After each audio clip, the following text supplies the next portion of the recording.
Der Westwall war eine umfangreiche Verteidigungslinie, die im Dritten Reich von 1936 bis 1940 gebaut wurde. In seiner 4-jährigen Bauzeit wurden um die 18.000 Bunker, Stollenanlagen und Kampfwagenhindernisse gebaut. In dem heutigen Teil dieser neuen Serie auf meinem Kanal befassen wir uns mit dem ersten Bauprogramm, und zwar dem Grenzwachtbauprogramm von 1936 sowie die Einleitung in das Thema Westwall. Das Grenzwachtbauprogramm wurde 1936 aus dem Boden gestampft, um strategisch wichtige Orte wie Flussüberquerungen oder wichtige Kreuzungen zu sichern. Die Bauwerke besaßen meistens keine dicke Wand oder keine dicken Decken, sondern hatten eine Stärke von nur 30 bis 80 cm. Es waren oft kleinere Anlagen, die nur einen Raum besaßen und als MG-Stand funktionierten. Im Baujahr 1936 standen folgende Regelbauten zur Verfügung: 21B1, 12C und 6D. Davon wurden von Basel bis Girel 206 Bunker errichtet. Wir haben in diesem Video eine von solchen Grenzwachtbauwerken besucht, darunter 3 Schartenstände, einen 6-Schartenturm und eine Packgarage, die uns Lars natürlich bis aufs kleinste Detail erklären wird. Und nun wünschen wir euch viel Spaß und gute Unterhaltung bei dieser Folge Westwall.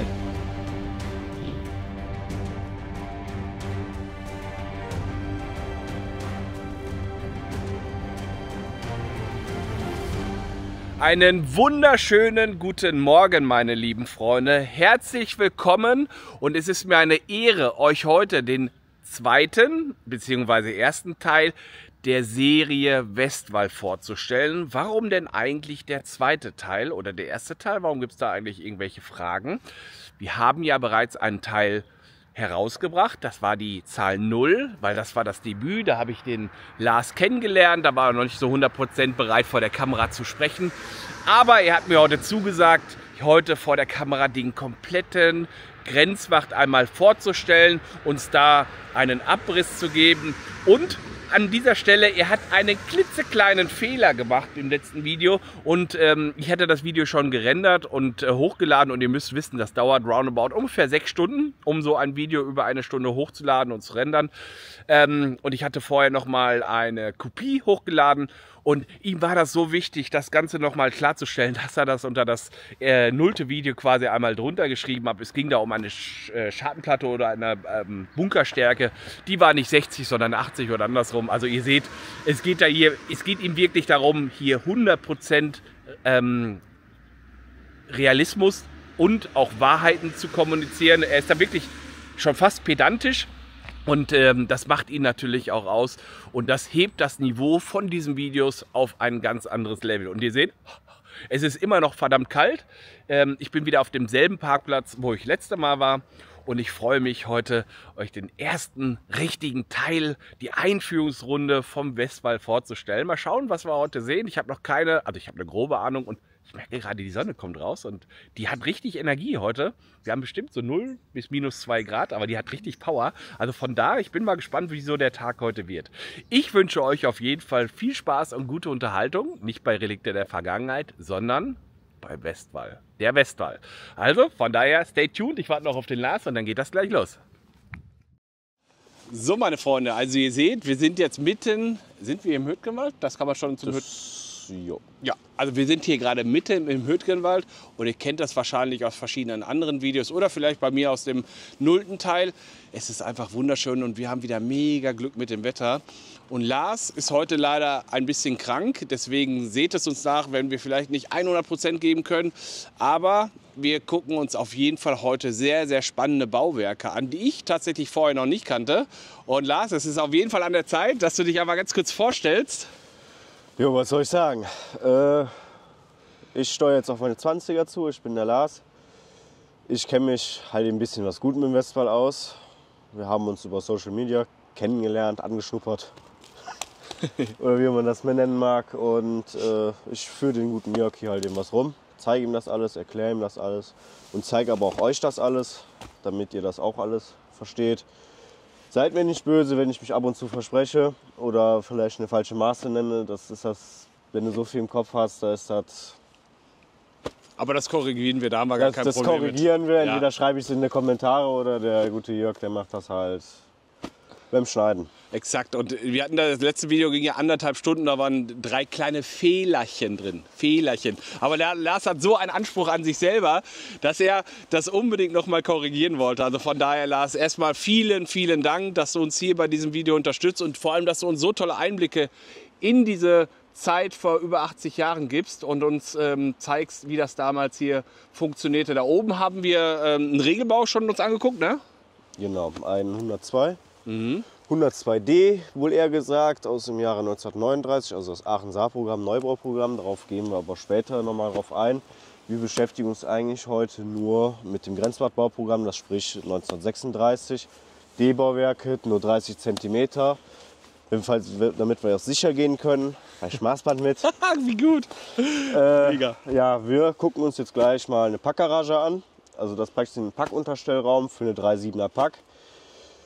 Zum Grenzwertbauprogramm, das sind halt eben kleinere Bauwerke, die halt im stützpunktartig auf strategisch wichtige Stellen platziert wurden. Das heißt gleich Straßenkreuzungen, Brücken, Grenzübergänge. Zum Beispiel unten jetzt an der luxemburgischen Grenze haben wir oft die C-Bauwerke. Das ist aber dann schon wieder Baujahr 1937. Gut.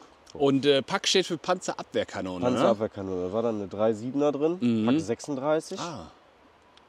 Heeresanklopfgerät genannt. Die nur auf kurze Distanz dann auch wirklich Durchschlag waren? Oder hatte die schon hat das Power? von der Durchschlagskraft her nicht so. Ah, Das okay. ist ja nur die kleine, die ist ja nur so. Ah. Würde ich sagen, gucken Sollen wir uns mal an. angucken? Ja. Ja, dann führ uns mal hin. Und ich weiß nicht warum, wir haben ja letztes Mal schon relativ gutes Wetter gehabt, ne? Das liegt an dir, Lars. Das liegt wirklich an dir. Ich kann Und dafür hier auf der rechten Seite sehen wir so eine Einschneisung oder eine Schneise. Das ist vom Wasser oder ist das tatsächlich auch schon irgendeine Stellung? Das kann ich jetzt zu 100% nicht sagen. Sieht aber auch schon fast aus wie ein Bachlauf. Und hier haben wir einen Vorsicht, glatt. Ja, ich kann gar nicht mehr anhalten. Wenn du fällst, fahr langsam, dann hast du nämlich mehr von. Wow! Deswegen auch das Plateau, die wurde da nur reingeschoben. Genau, die wurde nur reingestellt, wurde mit dem Holztor praktisch zugemacht und wurde dann rausgefahren. Interessant. Habe ich noch nie gesehen im Westwall.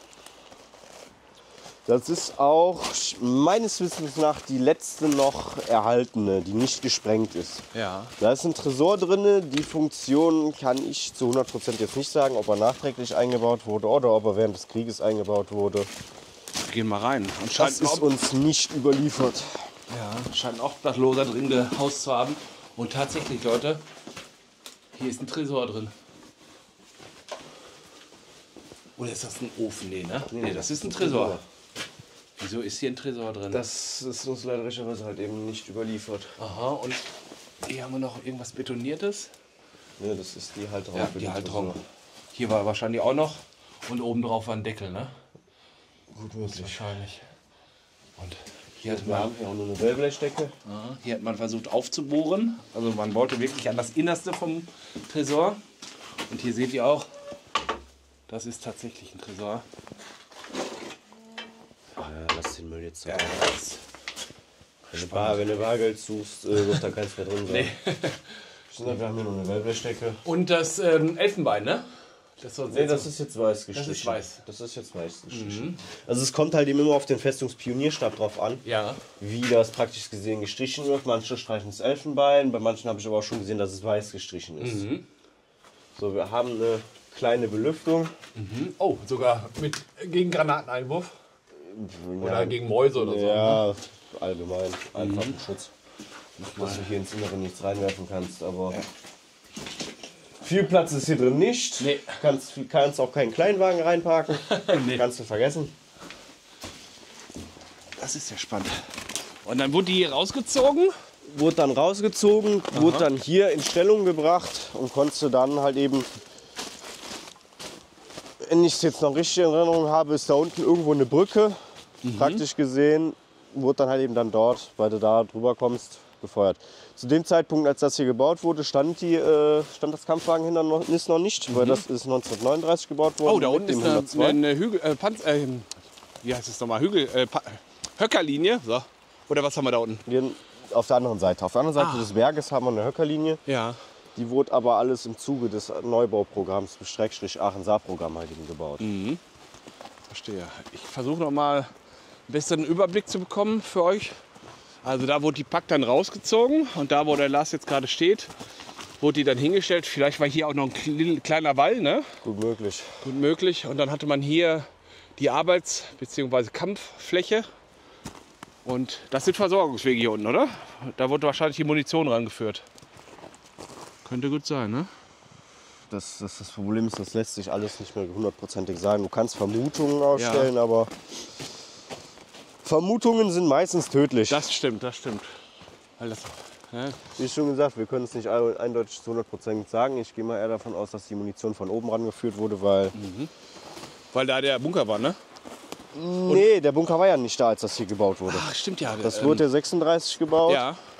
Und der Bunker oben wurde halt eben 39 gebaut. Verstehe. Das bedeutet, die haben gar keine direkte Korrelation. Nein, hat nichts miteinander zu tun. Aber man hat damals schon die natürlichen Barrieren genutzt, wie den Fluss da unten, ne? Richtig. Ja, und damit hatte man natürlich ein kleines Hindernis, was die Infanterie auf jeden Fall etwas verlangsamte. Unten auf der Wiese hatten wir noch einen D3, also einen 3-Schartenstand. Ist aber alles weg. Aber es kursieren ja viele falsche Informationen und vor allem Mythen über den Hürtgewald. Mythen im Allgemeinen über die Bunkeranlagen haben wir viele Sachen einfach mit dabei, die... Klar, ich kann jetzt auch nicht zu 100% alles wissen, aber das, was ich weiß und da, wo ich mir sicher bin, das sage ich auch. Ansonsten habe ich immer Material mit eigentlich, wo ich nachschlagen kann, wo ich gucken kann. Wir gucken uns einmal die Packgarage noch von unten an. Lars geht einmal oben, damit wir einen Größenvergleich haben. Da, er steht jetzt direkt auf der Packgarage. Welche Wandstärke hat man da? Das ist also 30, 40 cm? Nee, 30 cm, aber ja. wir messen nach. Ja, wir messen nach. Bevor es nachher... So, er misst nach und ich gehe in der Zwischenzeit einmal hoch.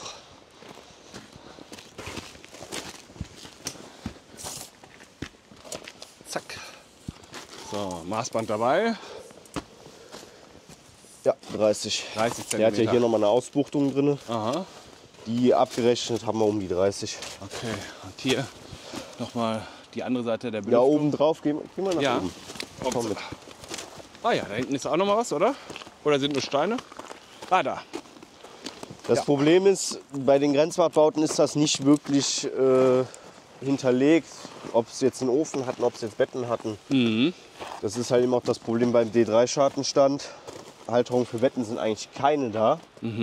Man kann davon ausgehen, dass Betten drin waren, man kann es aber auch lassen. Verstehe. Wir hatten einen Ofen drin, also davon gehen wir zumindest aus. Ich habe mich auch mit dem Fuhrmeister unterhalten gehabt, der wusste das selber nicht. Also ich habe mal was gehabt, was er selber nicht wusste. Wer ist der Fuhrmeister? Jörg Fuhrmeister, das ist ein bekannter Westwaldbuchautor. Aha. Im Prinzip eigentlich mein Mentor. Aha. Wenn ich was habe, frage ich ihn. Der kann mir eigentlich zu 90% immer weiterhelfen. Sehr gut. Klasse. So, also ich fasse noch mal zusammen wie ein Packunterstand. Eine Packgarage. Eine Packgarage, okay. Packunterstand ist ein Regelbau 130. Ah, es gibt einen Unterschied tatsächlich. Es gibt einen Regelbau 130, da ist dann Packunterstellraum, Packunterstand mit Gruppe. Das bedeutet, die ist quasi fest montiert da drin und ist geschützt? Auch nicht. Ist genauso wie die Packgarage, wird dann rausgeschoben Aha. und Feuerstellung gebracht. Verstehe. Also ihr seht, da einen Überblick zu behalten, ist absolut schwierig. Ne? Pass auf, wenn ich dir jetzt noch ankomme mit Pack-Schartenständen und Pack- und MG-Stand, Regelbau 116, ich glaub, Dann hängen wir die Leute ab. Dann hängen wir die Leute ab und ich hänge dich auch ab. Ja, also mindestens mal im ersten Teil. Ne? Also ihr seht, wir werden hier tatsächlich ganz, ganz tief in die Materie einsteigen, versuchen das aber so einfach wie möglich auch für euch zu formulieren. Und Wir führen euch langsam ran. ja, genau, wir führen euch und vor allem mich, hoppala, führen wir langsam ran, weil das Thema ist so umfangreich. Ich kannte immer nur einen 503er. Regelwert 503. Kriegsregelbau. Genau, richtig. Baujahr 1940. Seht ihr, da haben wir auf jeden Fall jemanden, der sich sehr gut auskennt. So, und ihr dürft jetzt noch mal ein bisschen die wunderschöne Natur genießen. Ich spiele euch ein bisschen Musik ein und dann sehen wir uns gleich wieder.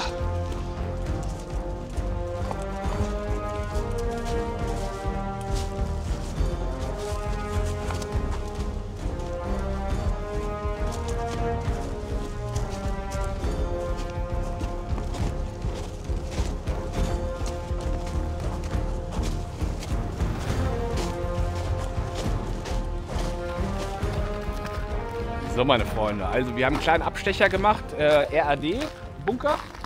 Nee, normales Lager. RAD-Lager sogar? RAD-Lager. RAD steht für Reichsarbeitsdienst. Und was waren die Aufgaben vom Reichsarbeitsdienst? Die haben so Stellungen und kleinere Bunker gebaut, ne? Richtig, also die haben mitgeholfen beim Bau des Westwalls. Aha. Oh, hier sehen wir schon ein Fundament, ne? Genau, das sind dann zum Beispiel jetzt die Fundamente von den Hütten. Gehen wir direkt mal rein, würde ich sagen. Muss immer auf die Augen aufpassen. Nur ich bezweifle, dass wir jetzt hier bei den Witterungsverhältnissen irgendwas sehen. Oder Was war hier damals zu sehen? Wie kann man sich ein RAD-Lager vorstellen? Baracken, Appellplatz meistens, zum Beispiel im Bulat. Und halt Mannschaftsbaracken, Küchenbaracken. Das war praktisch ein Lager für Arbeitskräfte. Ah, okay. Und die haben hier damals den Westwall gebaut? Mit unter anderem mit der Organisation TOT, dann mit zivilen Baukräften. Also das ist der Auftrag, der ging vom Festungspionierstab dann auch an Organisation TOT, an Bauunternehmen und aus der Gegend zum Beispiel. Aber aufgrund des Schneefalls sieht man, das Einzige, was man noch sieht, sind Fundamente, ne? Richtig. Und du sagtest oberflächlich, kann es auch sein, dass man hier noch was findet, so Porzellan oder Scherben? Das bin ich ja gerade am Suchen. Ah, okay. Ich zeige euch, also er sucht, ich zeige euch derweil mal die Fundamente. Wow! Schaut mal hier. Leute, ich war ja schon 100-mal im Hüttgenwald unterwegs, aber immer nur da, wo quasi der Tourismus stattfindet, am Bulat, Mestringer Mühle, die Ecke. Und wir sehen hier gerade Sachen, die wirklich nur Einheimische oder Eingeweihte kennen. Oder Leute, die sich mit dem Thema beschäftigen.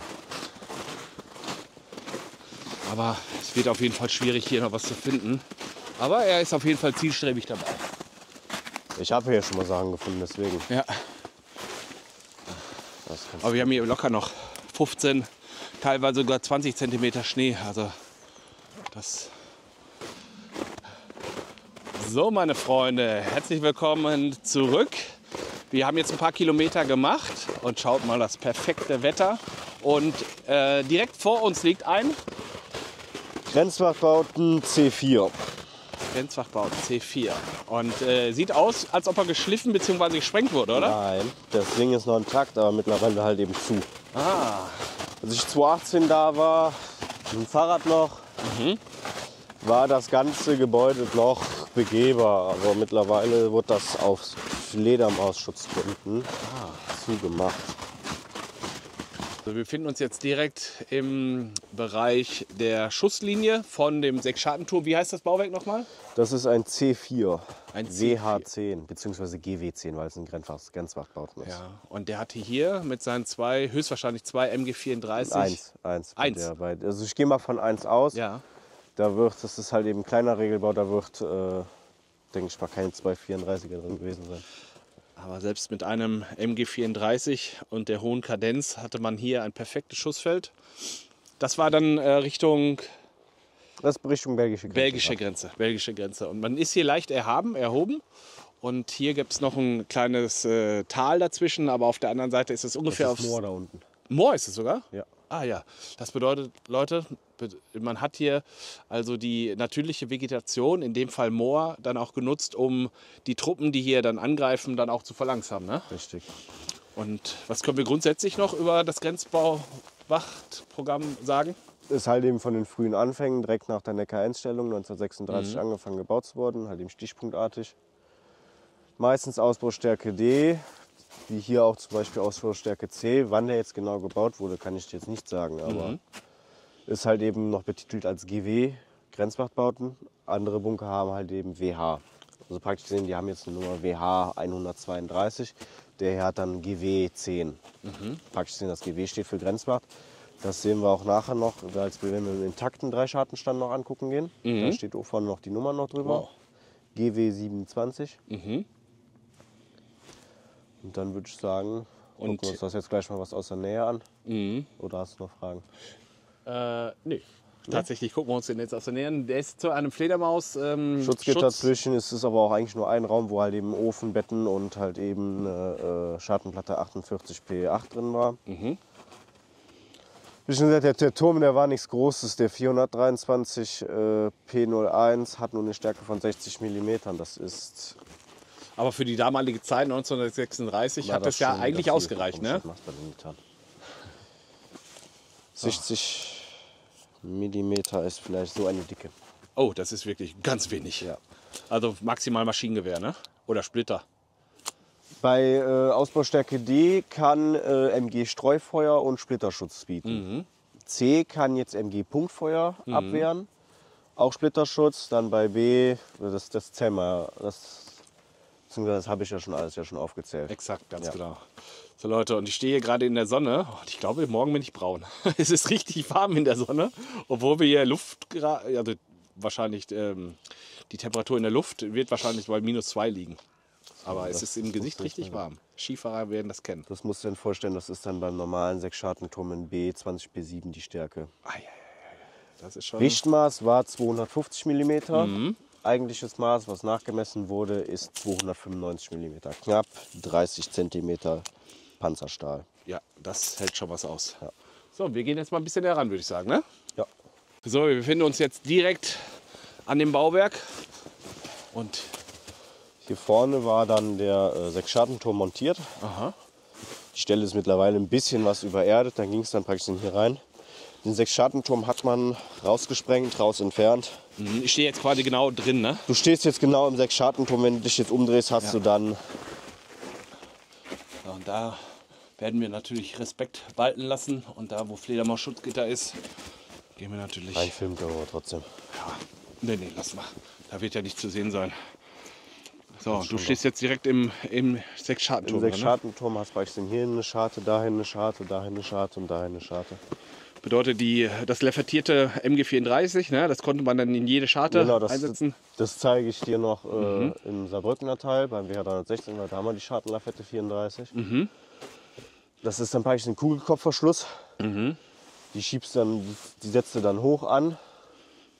Kannst halt eben in den das ist eigentlich wie das Bord-MG vom Panzer und Ja, ne? das ist das Bug-MG. Schließt das hermetisch ab, also gasdicht, dieses Kugelkopf. Ja.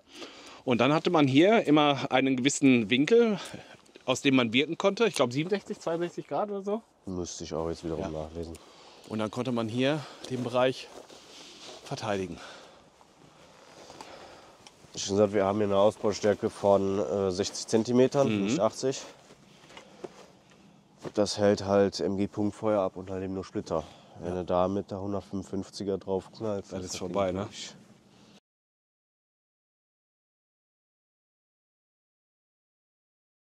Aufgrund dessen, dass der Schartenturm 423P01 im Gegensatz zu den anderen Schartentürmen wie 20P7 keine Kugelkopfscharte fürs MG34 besitzt, sondern Scharten mit normalen Schieberverschlüssen besitzt, ist als Waffe hierbei das MG08 vorgesehen. Das wird auf einem schwenkbaren Untersetzkasten montiert. Dieser ist auf dem Betonboden des Kampfraums unter der Kuppel montiert. Hier vorne sehen wir den Ausgang vom Notausgang.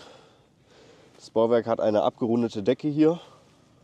Und die Steigeisen vom Notausgang sind natürlich auch noch vorhanden. Vieles wurde halt eben nach dem Krieg einfach an Metallteilen wurde dann abgeschweißt. Aufgrund dessen, dass man halt das Material gut verkloppen konnte. Können wir einmal die Wandstärke messen? Oder die Deckenstärke? Glaubst du mir nicht mit der 60 Nee, darum geht es nicht, aber dass wir den Leuten noch mal zeigen, dass es genauso ist. Hier haben wir jetzt 57, aber das Problem ist die Grazen, aber du kommst nicht bis ganz an die Decke, das ist ja noch was abgerundet. Genau. Und hier haben wir die Eingangsschartenverteidigung, ist das Originalfarbe oder ist das Vegetation? Das ist alles Originalfarbe hier. Das ist alles Originalfarbe. Die Schartenplatte ist 48P8. Ja, hier siehst du mal die 60. Sekunde.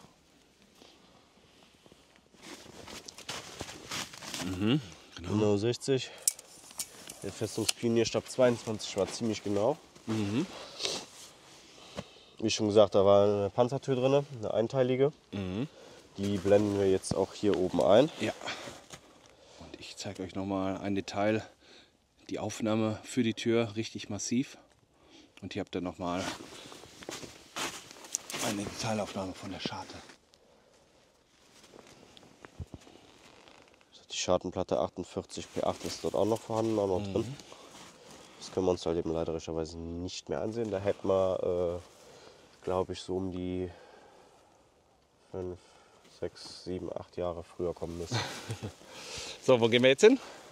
Zum nächsten Bauwerk. Genau. Das nächste Bauwerk Also. wird ein D3 sein, aber bis gleich. Genau. So. Wo sind wir jetzt? Wir befinden uns jetzt vor der Hauptkampflinie praktisch gesehen. Also da vorne sind das ja. Kampfwagenhindernis. Da vorne war auch noch ein 6 Schartenturm, 115er. Und MG-Kasematten. Und wir befinden uns jetzt praktisch gesehen zum Weg zu einem D3. Also das heißt, das ist wieder ein 3 Schartenstand mit 3x422 P01.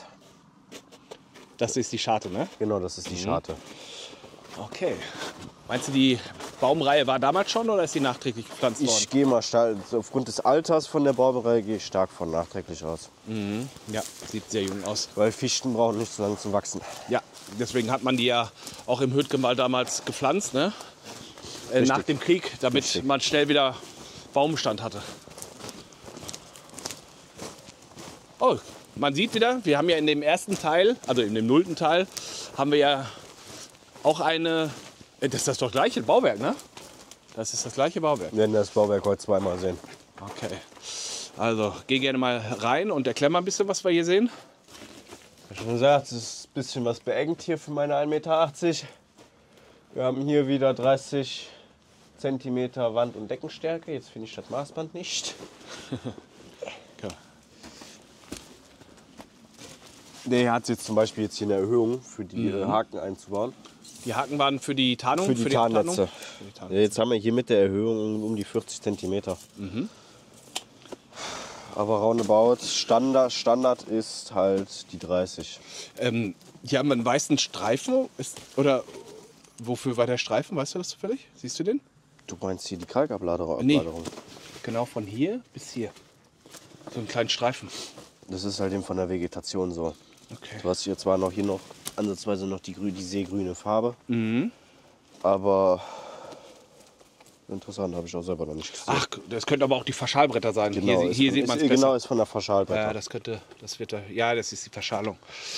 So, und wir gehen mal rein. Oh, hier sehen wir noch ein bisschen Metall. Das ist vom Türrahmen. Jetzt müssen wir natürlich aufpassen. So, hier haben wir wieder unsere Nische. Und die Abdrücke der Schattenplatte. Genau, 48P8. Ja. Hinter dir sind die Abdrücke von der 422P01 fürs MG34. Hier hat das MG34 rausgewirkt. Auch wunderbare Schusslinie. Und auch ein wunderbares Bild gerade. Wie schon gesagt, die Bauwerke sind halt... Hier ist die zweite. Genau, hier ist die zweite. Aha. Und das ist dritte oder ist es nur gesprengt? Nein, das ist dann die dritte. Das wäre die dritte gewesen. Siehst du auch halt eben ganz einfach hier an diesen Abdrücken. Hier Ah ja. geht das ja hier so lang. Danke. Also, da hat man sich wirklich die perfekte Position rausgesucht, ne? Um gegen den Feind zu wirken. Ja, aushalten tun die Dinger trotzdem nichts. Da jagt der Ami einmal eine C75er rein oder 76 mm. Und die geht dann hier rein. Und da wieder durch, ne? Ja, hier sehen wir auch noch für die Eingangsverteidigung die Schattenplatte. Richtig. Ja, wie schon gesagt, hinter dir war dann halt eben der Platz für den Fernsprecher. Sieht man ja hier noch. Kabelleitung ging dann hier hoch und hier oben drin war der dann montiert. Und das für die Lampe, ne? Genau, das ist die Lampennische. Okay, und man sieht überall die Abplatzer von der Sprengung, ne? Richtig. Das Bauwerk ist aber nicht auseinandergegangen, man hat nur lediglich die Schatten gesprengt. Und halt die Türe hier oben. Es ist halt eben das Problem, es ist halt eben nicht wirklich viel überliefert über diese Bauwerke. Aufgrund dessen ist das halt eben so, man weiß nicht, ob jetzt hier drin Betten waren, vorgesehen war es nicht. Aber aufgrund dessen dieser Haken hier, ist das schwierig zu sagen. Absolut. Platz für Betten wären hier im Prinzip ja keine drin. Hier vorne wird ein Ofen gestanden haben, weil hier oben das so Ofenrohr war. Und wir wissen ja, wie die Scharte ausgesehen hat. Wie war das MG lafettiert? Einfach nur an so einem Nee, das war dann hier. Punkt? Das Bild, was du mir mal geschickt hast, Genau, das war dann hier. Das blenden wir hier noch ist mal dann ein. so ein Stab. Beziehungsweise das zeige ich dir auch im 316 dann alles in Ruhe. Okay, aber damit ihr das jetzt wisst, haben wir ja das Bild einmal eingeblendet. Wir gehen noch mal hier einmal rum und gucken uns das Bauwerk natürlich auch von außen an. Du siehst dann nochmal die Treppenscharte. Ja. Was denkst du, wofür ist die Aussparung denn da? Also es gibt Bauwerke, das nächste ist Intakte, was wir sehen werden. Das hat diese Aussparung dann nicht. Okay, ich würde sagen, für die Beobachtung ganz klassisch. Genau, für den Seeschlitz. Ja. Die 422 P01 war standardmäßig mit Seeschlitz vorgesehen. Aber nicht immer wurde halt eben so gebaut, dass der Seeschlitz auch eingesetzt werden konnte. Verstehe. Oder kann. So, und hier nochmal der Blick über das damalige Gefechtsfeld. Wunderschön aus heute.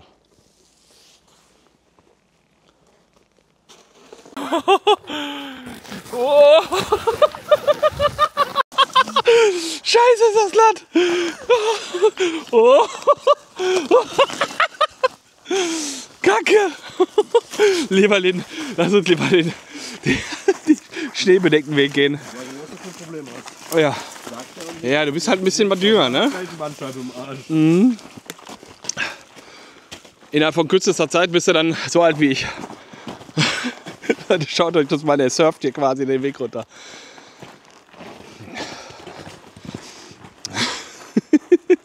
Ja, ein bisschen Spaß muss auch sein, ne? Oh, da oben. Die kommen hier auch runter. Sehr glatt, ist es sehr glatt? Eventuell könnte es glatt sein. Hammer. Ja, alles Gute euch. Also wenn du das jetzt auch in der Geschwindigkeit drunter machst, dann kriegst du von mir 5 Euro. Ja, aber ich schaff das ja. Aber habt ihr Spikes drunter? Nicht Spikes, aber ist so ein bisschen mit mehr Grip. Ah ja, sieht gut aus, Das schaffen wir nicht. Nice. Cooles Hobby. Die hat nämlich Spikes drunter. Wie cool. Ah, da liegt. Nee, ich dachte schon, die liegt jetzt auf dem Boden. So Leute, ein bisschen Spaß muss auch sein. Auch wenn das Thema in Summe ernst ist. Aber wir sind ja gerade auf dem Weg dahin. Kater? Was für ein Kater? Krater. So, ich glaube, ich gehe hier außen lang. Nee. Ich gehe den Altherrenweg, Leute.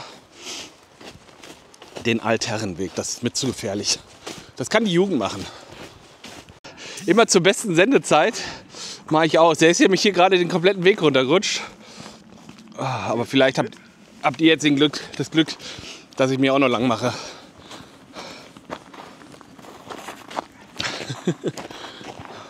So, wo gehen wir hin? D3. Okay.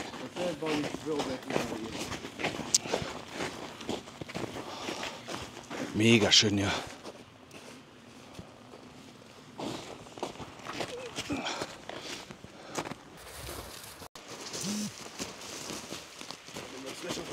Ich mich hier lege, ne?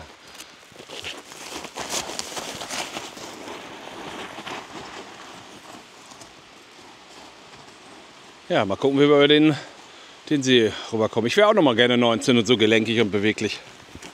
Schaut euch das an, Leute. Das ist einfach so unfassbar schön. Ich dachte nur das Anlauf. Ah, nee, das machst du. So, warte. Oh, das war aber. Er ist richtig gesprungen. Richtig ist er gesprungen. Schaut euch mal diese schöne treppenförmige Kaskade an.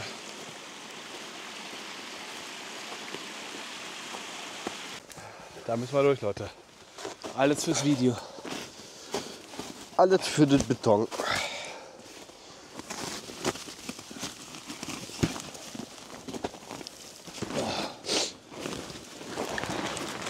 Boah.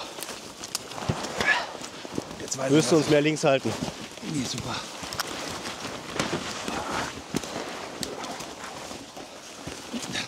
Weißt du, es könnte ja jetzt auch wiederum schlimmer sein, wenn wir jetzt nämlich Sommer hätten, wäre hier alles voll mit Spinnenweben. Ja, Vorteil gerade. Halt dich an mir. Ja, ich komme wieder.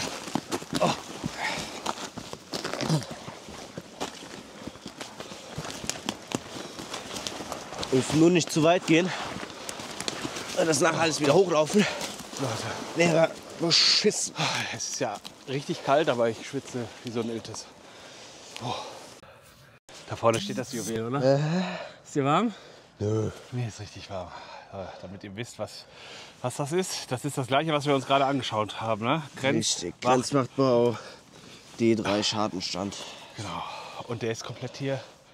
Den kennt quasi niemand, oder? Sehr Oder kaum jemand, sehr unbekannt. Ja. Gehen wir mal hin. So, Hangman 2. Ja, nee, jetzt nicht mehr.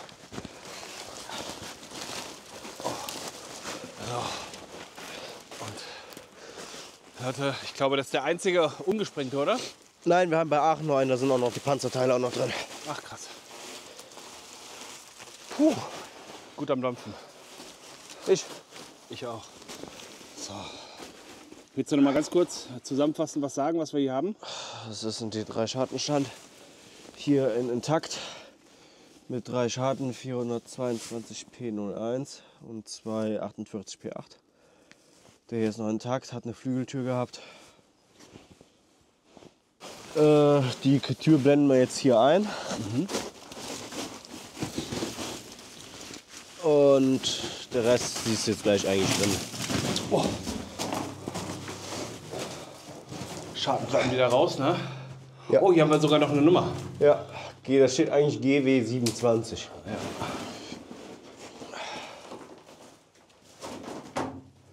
Oh, hier ist auch noch. Was würde hier standen? Tür? Da wird gestanden, also das ist nicht richtig übermittelt. Aber die Rauchentwicklung bei Tage vermeiden. Hier wird der Ofen gestanden haben. Schade, dass sie die Schaden überall rausgenommen haben. Ja, hier oben steht noch. Oh ja. Jetzt siehst du es nicht. Aber auch wieder ein tolles Schussfeld hier. Also natürlich heute nicht, aber grundsätzlich. Und was hat man mit den Schaden gemacht? Einfach nur eingeschmolzen? Einfach verschrottet, eingeschmolzen. Okay. Hier siehst du praktisch, hier sollte dann der Sicht zu sein, ist aber hier nicht verbaut. Verstehe. Oh, die hatten schon ordentlich Größe, ne? Meter ungefähr? Mal 50? Ja, wir haben ja alles dabei, Leute. Ich hab da ein Maßband mit. Und oh, hier haben wir noch eine. Genau, das ist die 48 P8. Toll. So, er misst nach.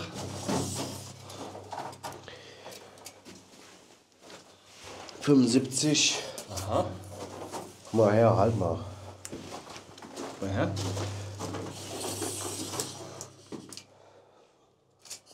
Denkst du, bist du dran? Ja. 140. 140. Krass. Auch hier nochmal der Blick raus. Schon gesagt. Wo haben wir den Telekommunikationsanschluss? Der ist da vorne. Der Festungsfernsprechnetzansschluss. Hier war das damals. Da ist das Kabelrund mit Fernmeldekabel müsste sein. Jo. Kommt sogar noch raus. Und hier ist sogar noch einer. Ganz dünner Litzen. Was haben wir hier? Irgendein Schrott. Ah, von der Decke, ne? Nee, Decke ist ja komplett. Ich sag, hier hast du auch wieder einen Gurtfüllertisch. Kann nicht sein, ne? Nee. Das ist irgendein Schrott. Die Tür ist auch hier nachträglich irgendwie was. Gut, Tisch. wie schon gesagt, die Grenzwachtbauten, die sind eigentlich so konzipiert, dass die wurden dann praktisch besetzt mit örtlichen Milizen, also mit örtlicher Besatzung. Das heißt, dass ich jetzt oben in der Ortschaft war, dann praktisch in die Besatzung. Und wenn es halt eben zum Alarm kommen, mussten sie halt eben hier runter und halt eben das Bauwerk halt eben besetzen. Verstehe. Im Winter hatten wir halt eben noch einen Ofen hier gehabt. Ich bin stark davon aus, dass das irgendwie Schieber sein wird. Das stand halt hier ungefähr. Es ist aber halt eben alles nicht übermittelt. Auch auf den Grundrissplänen ist das halt eben einfach nur so. Es ist einfach nur das Bauwerk mit nichts drin, keine Betten. Ja. Oh ja, ganz so wirklich nicht. Schön. Insbesondere hier, dass hier noch das Stück Scharte da ist. Die hat eine Stärke von 40 mm. Ja, ist nicht wenig, ne? Nische. Ja, Wofür ist die Nische da? die ist für eine Lampe da. Richtig. Der hat gerade gelernt, Leute. Ist gut, wenn man einen Profi mit dabei hat. Ja, wofür war denn hier das? Was war denn hier? Der Gutfüllertisch. Habe ich aber eben schon gesagt. Ja, hat er schon gesagt, aber ne, ich habe mir gemerkt, anhand von diesem Nippel, Nee, hier, anhand der hier kannst du es gut merken. Nicht anhand der Nippel. ne, gab es verschiedene Nippel zum Hochklappen. Das war ja zum Befestigen, damit er nicht immer. Der Nippel, der kennst du das nicht so. Du kennst das meistens immer hier an denen hier, aber das hier sind stärkere. Als wie bei den Waffen- oder Gewehrständern. Okay, Leute. Also, Gewehrständer ist hier gewesen. Das ist hier, das ist nur ein ganz dünneres Blech. ja, verstehe. Und dann noch einer, ne? Richtig. Beziehungsweise das ist einer. Hier. Je nachdem, wann der Bunker gestrichen wurde, haben sie drumherum lackiert. Also dann siehst du noch im Bullerbunker zum Beispiel, siehst du noch diesen Abdruck von dem Gewehrständer. Da ist praktisch drumherum gestrichen worden. Schön, schönes Ding. Und keine Graffiti, kein gar nichts, ne?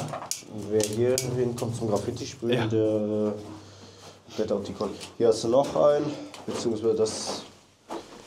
Es lässt sich halt eben aufgrund dessen, dass nicht viel überliefert wurde, halt eben nur vermuten. Ja. Kann Gewehrständer gewesen sein, kann aber auch halt Zweiter Gutfüller. Was denn? Werkzeug. Werkzeug. Jeder Bunker hat ein eigenes Werkzeug gehabt. Wow. Und war der munitioniert ich sag mal, im Friedensfall oder hatten die Munition oben? Die Soldaten, weiß man das? Also damals gab es zum Beispiel jetzt hier zu Friedenszeiten gab es halt den Bunkerwärter, die Bauwerke, glaube ich, einmal in der Woche oder einmal im Monat ist er abgegangen. Die wurden ja draußen mit dem Schloss versehen. Das wurde auch schon mal gerne geplündert. Also ob der jetzt wirklich aufmuniziert wird, das lässt sich halt eben alles schwer sagen. Okay, klasse. Super. Dann werden wir versuchen, den Weg wieder Ja, Film noch von außen. zurückzugehen. Ja, das machen wir auch. Hier schon mal die Lampe. Und dann lässt du mal drunter, mal steigen, fliegst mal drüber oder so. Mal gucken, ob wir was sehen. Nochmal ganz kurz das Bauwerk von außen mit der Tür. Mit dem Ofenrohr. Was merkt man hier an dem Bauwerk? Was meinst du? An den Scharten. Komm noch mal rein. Im Prinzip brauchst du dann gar keine Lampe. Ah ja. Was hat er im Gegensatz zu dem anderen nicht, den wir davor gesehen haben? Seeschütze. Richtig. Aber es wurde vorbereitet, ne? Es wurde vorbereitet, aber beziehungsweise wenn es vorbereitet worden wäre, wäre hier eine Aussparung drin. Das ist einfach nur der Abdruck von der Schartenplatte. Ah, okay.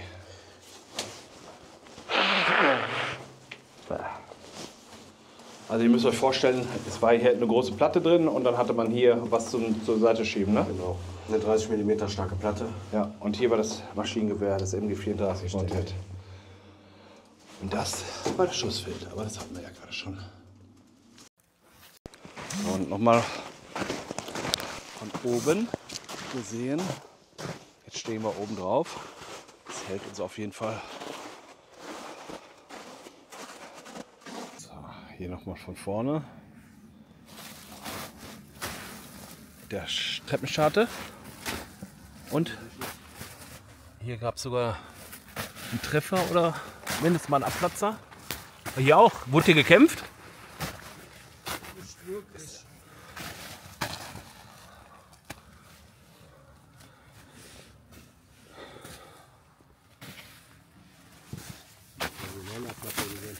Bitte? Hier zum Beispiel. Hier ist einer. Da ist einer. Da ist einer. schießt uns einer noch in die Garten. Hier an der Scharte. Möglich. Ne, möglich, ne?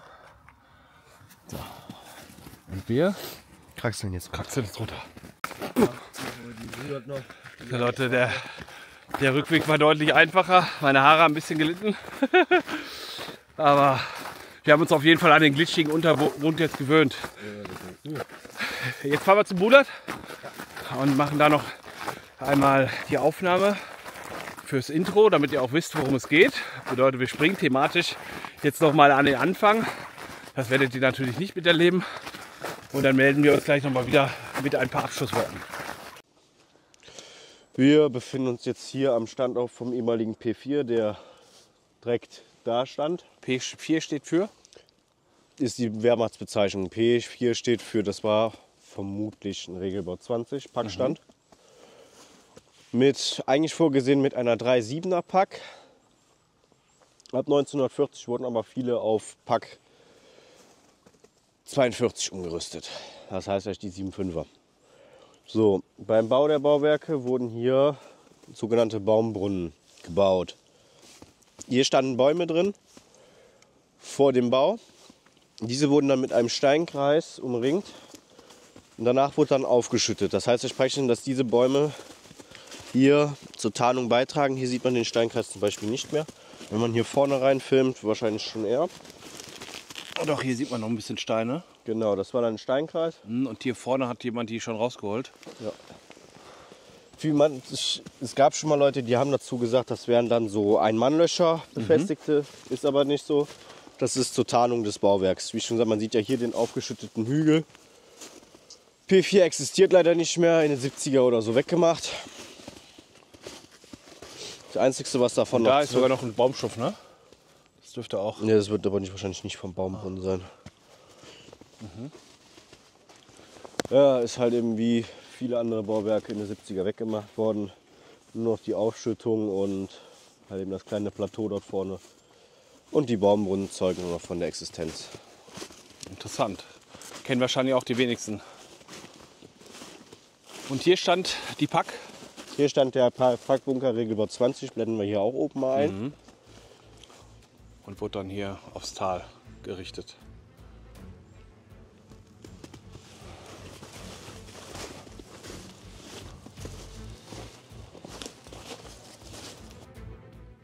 Die Geschichte des Westwalds. Wie ihr kennt, ist das nun die neue Serie des Westwalds. Aber damit ihr halt eben mit bestimmten Begriffen schon etwas anfangen könnt, gebe ich euch hier eine kleine, kurze, hoffentlich kompakte Einleitung, dass ihr das im Prinzip auch alles ansatzweise versteht und dass ihr dann nicht so vor, was ist denn eine Ausbauform oder so kommt. Also wir haben beim Westwall gewisse Ausbauformen und Ausbaustufen. Also wir haben zum Beispiel einen Festungsausbau, einen Stellungsausbau und einen Sperrausbau. Der Sperrausbau jetzt zum Beispiel ist halt eben nur für strategisch wichtige Punkte, zum Beispiel wie Straßen oder Flussübergänge, also Straßenkreuzungen. Stellungsausbau haben wir dann halt eben mittelstarke Bauwerke, MG-Stände oder die sollen halt eben einen Angriff über eine beschränkte Zeit, über einen beschränkten Zeitraum abwehren. Da ist halt eben die Regelbaustärke B neu und B alt. Darauf gehen wir aber gleich noch ein. Dann kommt der Festungsausbau. Der soll Angriffen eine unbegrenzte Zeit standhalten. Hat eine Regelbaustärke von A, das heißt ist 3,50 Meter. Die diversen Ausbaustärken A, B neu, B alt, B1, C und D ist halt eben, bei D fängt es mit 0,30 an, C ist 0,60, dann B1 ist 0,80 bis 1 Meter, B alt ist 1,50 Meter, B neu ist 2 Meter und A ist 3,50 Meter. Was das aushalten kann, das gehen wir dann bei den Bauwerken weiter ein. Natürlich hat der Westwall auch Vorläufer gehabt, zum Beispiel der Ettlinger Riegel, der wurde 1936 gebaut, die Neckar-Endstellung und die Wetterau-Main-Tauber-Stellung, die wurde 1935 gebaut. Ja, dann gab es natürlich auch irgendwann mal einen Anfang vom Westwall. 1936 wurden zum Beispiel von Basel bis Ürrel insgesamt 206 Bunker errichtet. Dort standen aber nur halt eben eine begrenzte Zahl von Regelbauten zur Verfügung. Es standen 21 B1-Regelbauten, 12 C-Regelbauten und 6 D-Regelbauten zur Verfügung. Um auf die Regelbauten einzukommen, das wurde halt eben alles genormt, mehr oder weniger. Also wir haben praktisch den Regelbau 10. Das ist ein einheitlicher Gruppenunterstand mit einem angehängten Kampfraum, das Limes-Bauprogramm. Wir haben verschiedene Bauprogramme. Wir haben zum Beispiel das ab 36 gebaute Grenzmachtbauprogramm. Danach kommt 1937 das Pionierbauprogramm, wozu auch die B-Werke zählen. Dann kommt das Limes-Bauprogramm, dann kommt das Aachen-Saar- und Neubauprogramm von 1939. Dann haben wir halt eben noch in den 1940er Jahren haben wir halt eben noch das Kriegsregelbautenprogramm. Ja, also es ist ein sehr komplexes Thema, sehr großes Thema. Ich hoffe, ihr habt natürlich Spaß dabei, euch das anzugucken.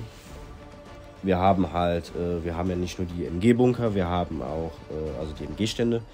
Wir haben natürlich auch Schartentürme, wie zum Beispiel ein 6-Schartenturm oder ein 3-Schartenturm. Einer der bekanntesten 6-Schartentürme ist jetzt zum Beispiel der 20P7 mit einer Regelstärke von 250 mm.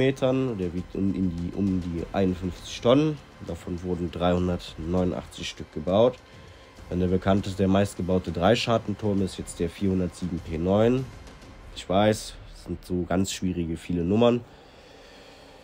Der hat 250, auch wieder 250 mm. Dann haben wir verschiedene Schartenplatten. Aber wie schon gesagt, das gehen wir dann alles beim Bauwerk weiter als, genauso wie die Ausstattung.